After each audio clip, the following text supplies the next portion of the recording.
Why, Candace? Why? Oh, you guys, you can go back and listen to some of my older entries on here, and I truly tried to take Candace's side. But since the tragic and senseless murder of Charlie Kirk, Cuckoo Candace Owens has spun one conspiracy after another. Each one louder, longer, and further detached from reason.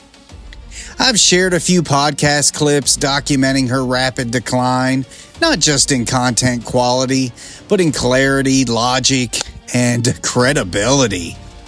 You know, at first, I genuinely gave her grace. I assumed deep grief, maybe even a psychological break.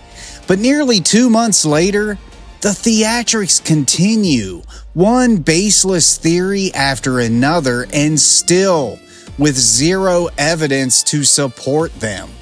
And let's call it what it is. It's disrespect. Disrespect to the Kirk family and disrespect to the truth. Candace is behaving as if she's the grieving widow here, not the opportunistic commentator she's become. And I'll say what many are thinking. She was emotionally attached to Charlie Kirk.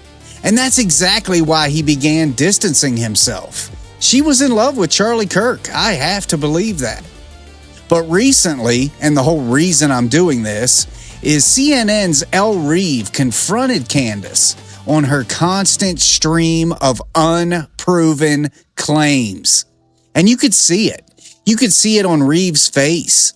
Her face said everything. Even she wasn't buying the grift. So let's take a look. This footage is courtesy of CNN and reporter Elle Reeve. When you say you believe that Charlie Kirk was betrayed by someone close to him, what do you mean? I think that in the coming weeks, there's going to be a lot of financial reports that are coming out, and I, first and foremost, do not believe that Tyler Robinson killed Charlie Kirk. I want to be very clear on that.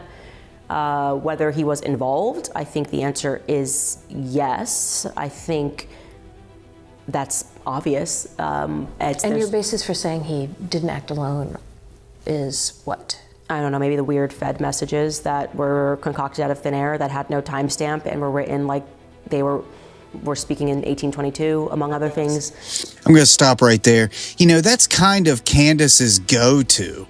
She is so narcissistic, she believes that everybody has to talk like she does, that everybody has to talk and speak a certain way.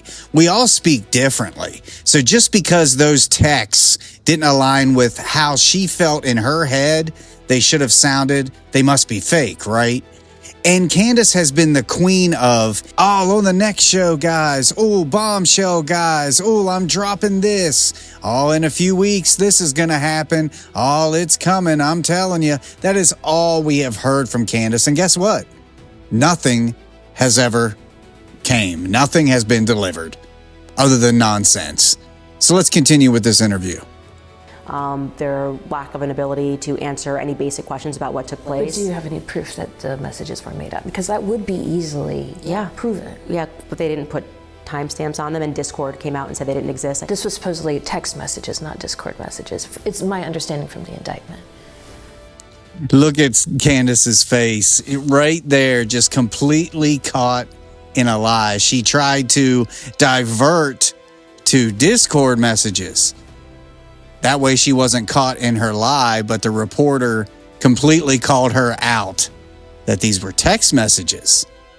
So when she was asked, do you have proof? Oh, well, Discord doesn't put that stuff. Well, Discord has nothing to do with it, Candace. I actually did not read that they were text messages. The indictment calls... And when you take a look right there, a roommate received a text message. A text message. So Candace is once again lying. The indictment calls them text messages. What would it be like the feds are like on a computer, typing it out back and forth? That's exactly what it is. The feds made up the text messages. And now Candace is back to saying text messages. But you don't have anyone from like the FBI telling you that, or law I have enforcement? leaks. She has leaks. That is all we have heard, guys, is she has leaks, but there's no proof of that. Something's leaking, and it's not information. Okay. Yeah. Has anyone leaked to you? And Tyler Robinson But has anyone said to you, even off the record, like, yeah, we faked these? I have very strong sources everywhere on both sides. Well, I look forward to seeing the evidence of that. I look forward to seeing that evidence because she knows, Candace, you don't have any evidence at all. You have turned Charlie Kirk's murder into a cash cow for yourself because you were becoming irrelevant and you were in love with him. That's why he gave you the boot. He was already with somebody. You were causing chaos and he got rid of you. And now you're profiting off of him. That is plain and simple. There is no other reason to be conducting yourself the way that you are. Sure. Because when we keep talking about evidence, it's like, who's going to present that evidence? Like the mainstream media? Like who are you expecting to come Yes, that would be a hot out? story. Who's going to present that evidence? The authorities, Candace. That's who's going to present that evidence, not you. No, it wouldn't be. It would be. It wouldn't be. If the FBI, like if I had a source telling me, like if I had proof that the FBI faked those messages, that would be an enormous story. Yeah, I kind of feel like we live in a post-Epstein world and we know how stories get shut down. Yeah, we know how stories get shut down, Candace, just like yours.